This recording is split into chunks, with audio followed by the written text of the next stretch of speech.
Recently ঢাকার কসাইরা রংপুর এবং গাইবান্ধা থেকে সস্তায় অ্যানথ্রাক্সে ইনফেক্টেড গরু কিনে মাংস বিক্রি করছেন। আইডিসিআর কনফার্ম করেছে 2025-এ রংপুর এবং গাইবান্ধায় 50 থেকে 200+ লোকজনের অ্যানথ্রাক্সের সিমটমস আইডেন্টিফাই করা হয়েছে। কনফার্ম কেসেস 56+, এবং এখন পর্যন্ত অ্যানথ্রাক্স লিঙ্কড সিমটমসে মারা গিয়েছেন 2 থেকে 3 জন। চলুন জেনে নেই অ্যানথ্রাক্স কি। অ্যানথ্রাক্স একটা জুনোটিক ডিজিজ, অর্থাৎ এটা প্রাণী থেকে মানুষে ছড়ানো রোগ। জুনোটিক ডিজিজ হলো এমন রোগ যা প্রাণী, বিশেষ করে গরু, ছাগল, ভেড়া ইত্যাদি থেকে মানুষে ট্রান্সমিট হয়। অ্যানথ্রাক্স ডিজিজ ব্যাসিলাস অ্যানথ্রাসিস ব্যাকটেরিয়ার কারণে হয়, যা মাটিতে প্রাকৃতিকভাবে 50 থেকে 60 বছর বেঁচে থাকে। গরু, ছাগল, ভেড়া, মহিষ, হরিণ মাটি থেকে ঘাস খাওয়ার সময় ব্যাকটেরিয়ার স্পোর খেয়ে মাটি বা পানি থেকে ইনফেক্টেড হয়। কি ভাবছেন, অ্যানথ্রাক্সে ইনফেক্টেড গরু ছাগলের মাংস সিদ্ধ করে রান্না করার পর এই স্পোর ফর্মিং ব্যাকটেরিয়া ব্যাসিলাস অ্যানথ্রাসিস মরে যাবে? একদমই না। মাংস নর্মালি 100 ডিগ্রি সেলসিয়াসে সিদ্ধ করে রান্না করার পরেও স্পোর সার্ভাইভ করে মাংসের মধ্যে বেঁচে থাকে। অ্যানথ্রাক্স ডিজিজ কে, কোথায় এবং কিভাবে শুরু হয়েছিল তা নিয়ে আমার চ্যানেলে আগেই একটি ভিডিও আপলোড দেওয়া হয়েছে। ভিডিও লিংক ডেসক্রিপশনে দেওয়া আছে। বাংলাদেশে প্রথম অ্যানথ্রাক্স শনাক্ত হয়েছিল 1980 সালে। 2009 থেকে 2010 সালে বড় আউটব্রেক হয়েছিল হিউম্যান ইনফেক্টেড অ্যানথ্রাক্সের। তারপর দীর্ঘ 15 বছর পর 2025-এর মাঝামাঝি থেকে বাংলাদেশের উত্তরাঞ্চলে মেজর আউটব্রেক দেখা দিয়েছে অ্যানথ্রাক্স ডিজিজের। চলেন অ্যানথ্রাক্স রোগের উপসর্গ এবং অ্যানথ্রাক্স ছড়ানোর উপায়গুলো সম্পর্কে জেনে আসি।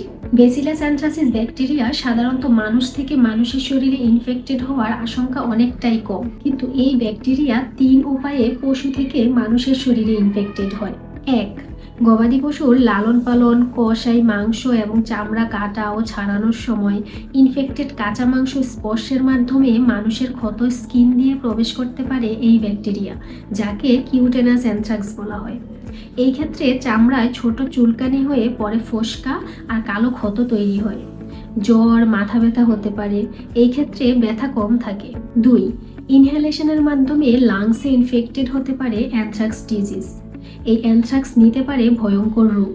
প্রথমে ফ্লুয়ের মতো জ্বর, ক্লান্তি, কাশি, গলা ব্যথা, তারপর হঠাৎ বুকে তীব্র ব্যথা, শ্বাসকষ্ট, কফের সাথে রক্ত যাওয়া, পেশেন্ট শকে গিয়ে মৃত্যুবরণ করতে পারে।